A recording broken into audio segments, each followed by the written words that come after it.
Okay, now for the mental role. We just covered the physical job of pumping blood, right? Well, Eastern medicine places the mind's rhythm right alongside that physical heartbeat. The heart actually houses what's called your spirit or your consciousness. It strongly influences your ability to think, to judge, to remember things, and to take action. Your mental power lives right there with your heartbeat. And because these two roles share the exact same home, they totally feed off each other. When your physical heart functions well, your spirit is grounded. That allows you to think clearly, stay calm, and rest easily. Basically, a stable heart means a calm mind. You have the power to think deeply when you need to, and the ability to just shut it off and rest when it's time to sleep.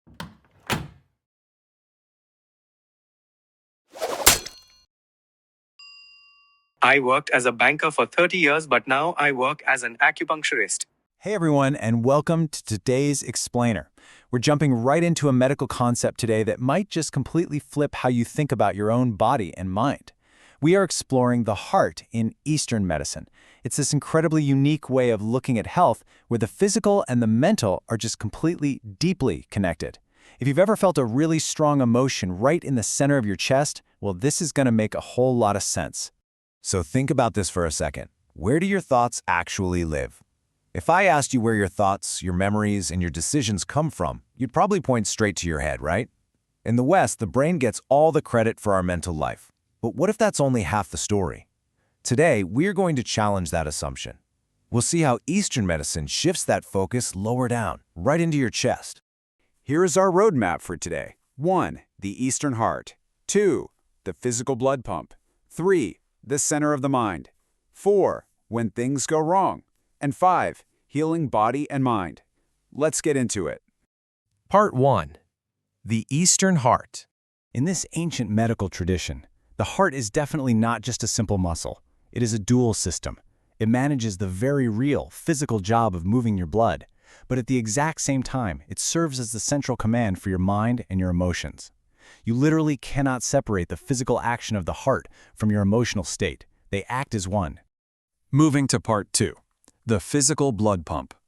Now, what's really interesting about this first side of the coin is the pure physical mechanics. According to the sources, the process is actually pretty straightforward, but it completely relies on teamwork. Step 1. The liver stores the blood, kind of acting like the decision maker. Step 2. That stored blood is sent over to the heart, which acts as the main engine. And Step 3. The heart sends that blood out, delivering vital nutrients to your entire body before it all returns to start over again. So the big takeaway here is that when the heart is pumping vigorously, your blood circulates exactly like it should. And when that happens, your whole body gets the rich nutrition it needs to really thrive. That physical energy you feel every single day, it's a direct result of this powerful engine doing its job perfectly. Part 3. The Center of the Mind. Okay, now for the mental role. We just covered the physical job of pumping blood, right? Well, Eastern medicine places the mind's rhythm right alongside that physical heartbeat. The heart actually houses what's called your spirit or your consciousness. It strongly influences your ability to think, to judge, to remember things, and to take action. Your mental power lives right there with your heartbeat. And because these two roles share the exact same home, they totally feed off each other. When your physical heart functions well, your spirit is grounded. That allows you to think clearly, stay calm, and rest easily. Basically, a stable heart means a calm mind. You have the power to think deeply when you need to, and the ability to just shut it off and rest when it's time to sleep. Which brings us to Part 4, when things go wrong. So let's dive into what happens when this super delicate two-part system breaks down. The physical breakdown is pretty easy to spot. If the heart malfunctions as a pump, parts of your body are going to lack nutrients. To fix this, your heart might suddenly beat really hard to try and force the blood out, which gives you palpitations or an irregular pulse. If the flow slows down, you might get chest pain.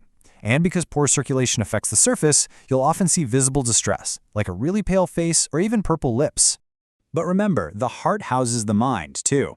So a physical breakdown triggers a broken mental rhythm. We're talking terrible sleep, insomnia, bad dreams, and just severe restlessness. There are also some really unusual physical symptoms tied to this. Strangely enough, a heart malfunction can show up as heavy, unexplained sweating, even when you're just sitting there doing absolutely nothing. And here's a detail that is just fascinating. In this medical philosophy, your chest is strongly connected directly to your mouth. Specifically, the heart is connected to the tongue. The tongue is how you taste and how you form words, right? So, if the heart's rhythm is broken, you might actually lose your sense of taste or find your speech becoming slurred and difficult. Now, we usually just assume that stress or anger are the things that are bad for the heart. But actually, scratch that. Any extreme emotion can throw this sensitive pump out of rhythm. According to the texts, even excessive overwhelming joy can disrupt the heart's function. Extreme highs can be just as unbalancing to your internal rhythm as extreme lows. Crazy, right? Finally, Part 5, Healing Body and Mind. So, how do we actually fix a system where blood and mind are so tightly woven together? Well, Eastern medicine takes a whole-body approach. If someone comes in with mental instability, like really bad insomnia, a restless spirit, or high anxiety, the treatment often focuses on the physical body first. By giving treatments that physically enrich the blood, they restore the heart's pumping function. And once that physical heart is strong and well-nourished, the mind just naturally calms down. You literally heal the spirit by nourishing the blood. I want to leave you with this final thought to chew on. We spend so much time trying to just think our way out of anxiety or stress, but if the heart truly is the dual center of both blood and mind, maybe the secret to a calm spirit actually starts with taking better care of our physical engine. Thank you so much for joining me for this explainer. I really hope this gave you a brand new perspective on how your body and mind work together as one. Keep learning, and I'll catch you next time.